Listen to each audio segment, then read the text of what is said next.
The call sign painted on Petra Okafor's toolbox read Maintenance Grade 4, which was a lie she had maintained for 11 months. She had been a materials engineer before the Veth took Ganymede Station.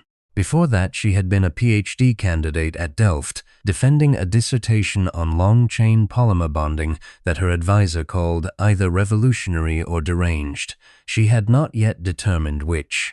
The Veth, when they processed her through the labor intake compound at Corridor 9, simply scanned the calluses on her hands and assigned her a broom.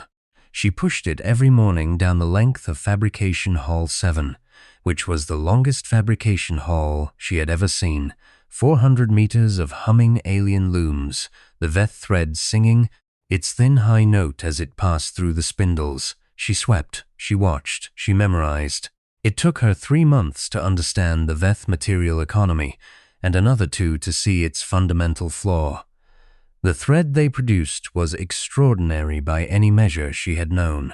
It was strong, highly insulative, and the Veth had developed 17,000 product lines from it in the 4 centuries since their industrial revolution.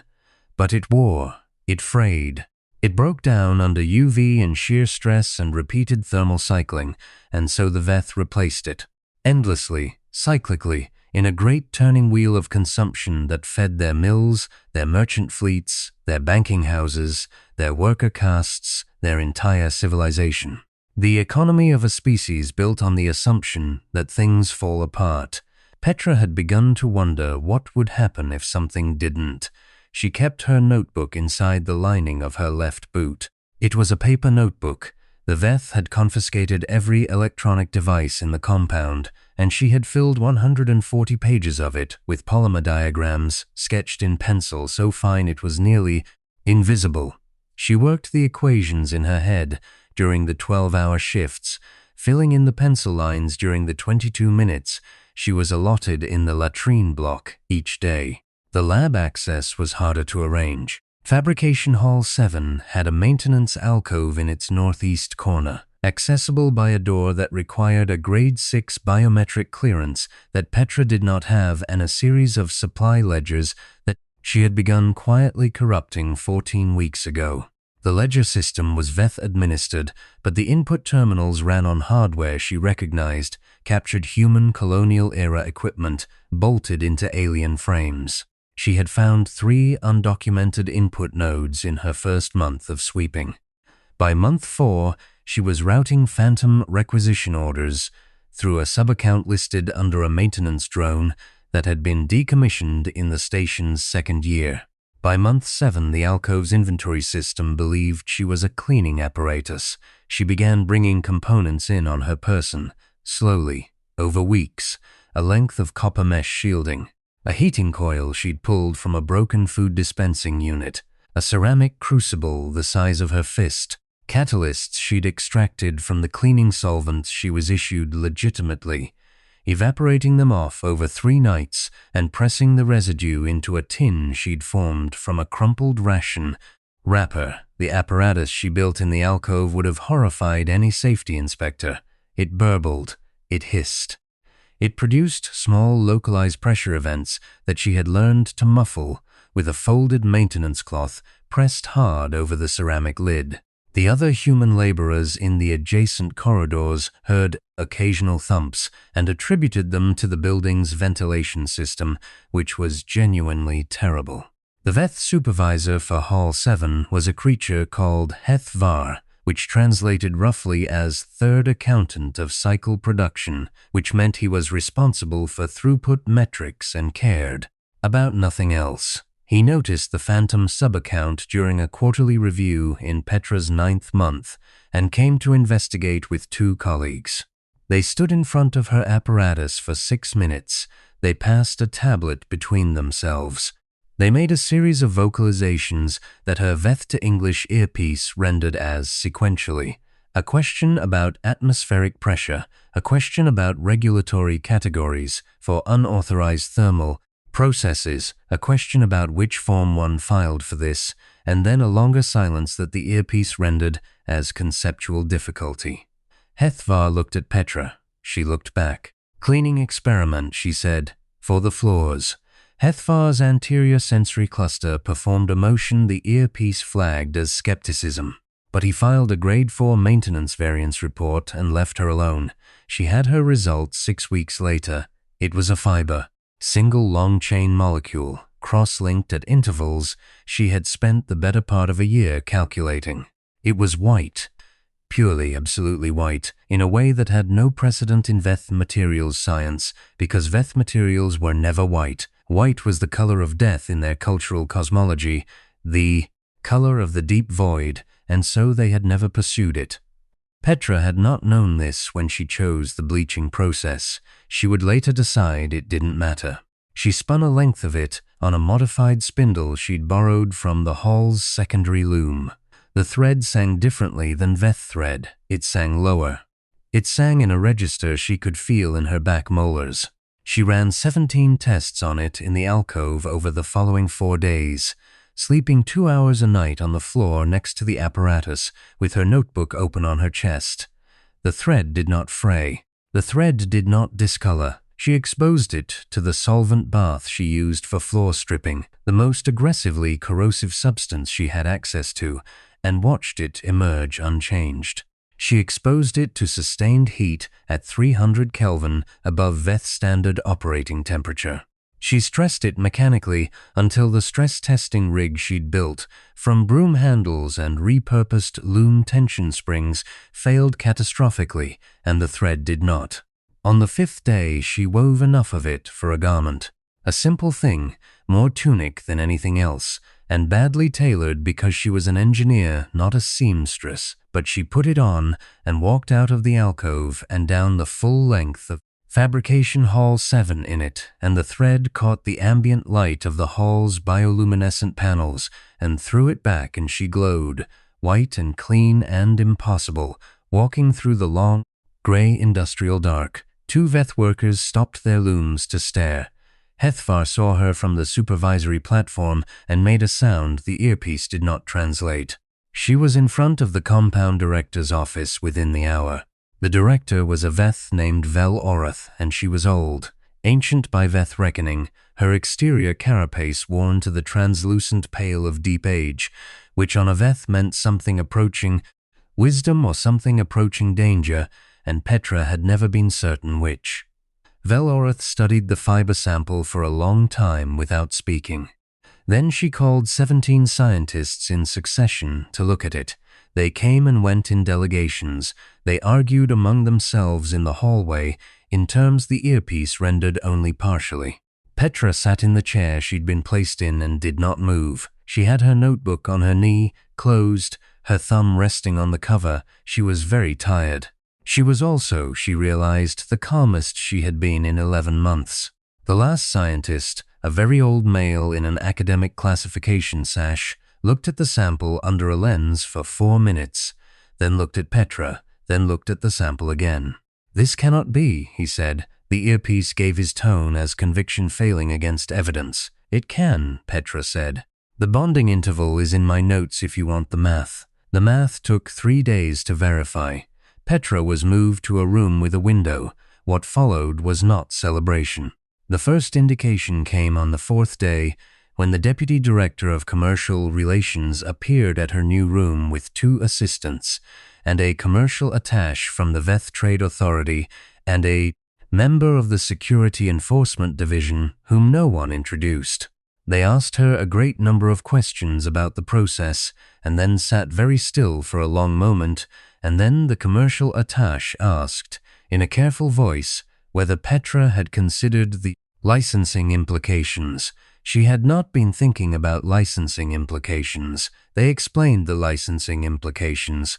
The Trade Authority held 17,000 active product category registrations for Veth standard textile products, retail, wholesale, freight, insurance against breakage and wear, the industrial replacement cycle, the maintenance and repair economy, the worker training pipeline, and the worker housing pipeline, and the worker nutrition pipeline, which were all downstream of a textile industry that was downstream of the fundamental assumption that cloth wears out, Cloth that did not wear out, the commercial attaché said, slowly and clearly, as though speaking to a very small child, was not merely a new product. It was the end of all the old products. Petra said, "Yes, I know." There was a silence. "There are," the security enforcement officer said, "stabilization considerations." On the 5th day, the representatives of the labor collectives arrived. They were led by a functionary Petra had seen before, a Veth worker named Sethman, small and quick-moving, who had organized 3 illegal work stoppages in Hall 7 during Petra's first year on the compound. Sethman had, on various occasions, smuggled food to human laborers, filed unauthorized complaint reports against Hethvar's throughput quotas, and once stood between a security division officer and a human child for 20 minutes without moving. Petra had a complicated respect for her. Sethman did not look at Petra. She spoke to the director. What she said, the earpiece translated as, "The thread would end the work. The work was the life. End the work, end everything that grew from it. The collectives, the housing rights they'd won in the 16th cycle, the medical provisions, the schooling for juvenile Veth. A thread that never wore out was a thread that needed making only once, and then there would be nothing to make."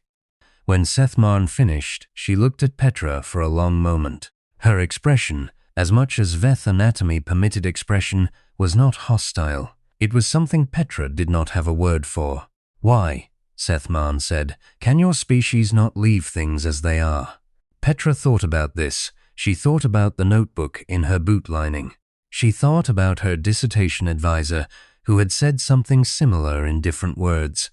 She thought about Ganymede Station and the 11 months she had spent sweeping floors in a species-level catastrophe that had, apparently, given her the time to solve a problem she had been chasing since she was 24. "We can't," she said. "I'm sorry, we genuinely can't." The resolution they offered her was a number, a very large number. A quantity of Veth exchange units that, converted, represented enough to purchase approximately 1 moderately sized moon and have something left over for furniture, in exchange for the notebook, for silence, for an agreement that the fiber would remain in this room, in this compound, officially undiscovered. The director explained it gently. The commercial attaché explained it practically. The security enforcement officer explained it in a register, the earpiece rendered as implicit. Petra listened to all of it. Then she asked for a glass of water, which they brought her, and she drank it slowly, and she said, "No." The room changed. It did not change dramatically. No one raised a weapon. The Veth were in many ways a civilized people, and Vel Orath in particular had a reputation for procedural restraint. What changed was the quality of stillness in the room, which went from diplomatic to something else. The commercial attaché leaned forward. He said, quietly, that she did not understand what she was refusing. She said, "I understand perfectly." They kept her in the room for 2 days. Various people came to see her. The scientists came back. The commercial attaché came back. A Veth from an organization the earpiece translated as the Economic Continuity Council came and sat across from her for 3 hours without speaking and then left. An elderly female, very old, wrapped in a layered carapace coat that identified her as some form of senior industrial authority, came and looked at Petra, the way you look at a catastrophe that has not yet fully arrived. The elderly female said nothing. She left. On the second evening, Sethman came alone. She sat down. She did not speak for a moment. Then she said, "The director is going to authorize enhanced measures in the morning." Petra nodded. "The maintenance wing," Sethman said, "has a service corridor, level -2. The external vent housing at the south end is not locked from the inside." A pause. "I am," Sethman said, "choosing not to have told you this." She left. Petra sat in the room for another hour. She thought about what it meant to give a gift that costs you something. She thought about the thread. She thought about the notebook, which she still had. They had asked for it many times, and she had told them many times that she had memorized everything in it, which was true, and that burning the notebook would change nothing, which was also true, and they had not pushed further, which told her more about their fundamental orderliness than any of the negotiations had. She left at 0300 local time. The service corridor smelled of coolant and something faintly organic. The vent housing was exactly where Seth Marn had not described it. She climbed. The outer skin of the compound was smooth, but provided enough micro-purchase for someone who had spent her adolescence on climbing walls and her graduate years scaling the antenna arrays of the Delft campus on a bet. She went down the far side on a length of her own thread, which she'd formed into a makeshift rope during the 2 days of waiting, because she was an engineer, and she had materials, and she did not stop thinking just because she was frightened. The thread held. Of course it held. She hit the ground in a complex section of the compound's outer freight district, walking distance from the human quarters block, where a resistance cell she had been tangentially aware of for months operated out of a supply depot behind the protein processors. She walked through the dark. The thread tunic she was still wearing caught the ambient light of the station's running lights and threw it back, so she was a white figure moving through a gray world, glowing faintly, and anyone who saw her, and no one stopped her because she looked, in that light, like something that could not be stopped.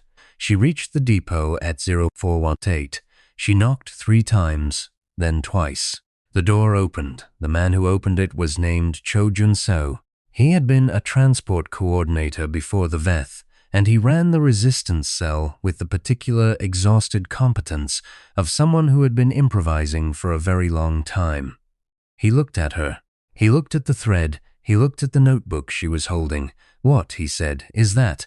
"A problem for them," Petra said. "A start for us." She walked inside. She sat down at the table. She opened the notebook. The math was all still there. Every diagram, every bonding interval, every formula for every step of a synthesis process she had worked out over 11 months with a pencil stub and stolen catalysts and a burbling apparatus held together with ingenuity and absolute refusal to stop. She had not solved the war. She had not freed Ganymede Station. She had not, in any conventional sense, won anything. But there was a substance now that had not existed before, that wore nothing out, that could be passed from hand to hand and mind to mind, and could not be unmade. The VETH economy was a wheel. She had put something in the wheel that the wheel could not break. What happened next would happen to the wheel. Outside the depot window, the station's second cycle lights were beginning to warm. Gray going to amber. The freight district was stirring, and Petra Okafor, maintenance grade 4, was already thinking about what came next. She always was. She could not seem to stop. She had decided this was probably not a flaw. She turned to a fresh page in the notebook and began to write.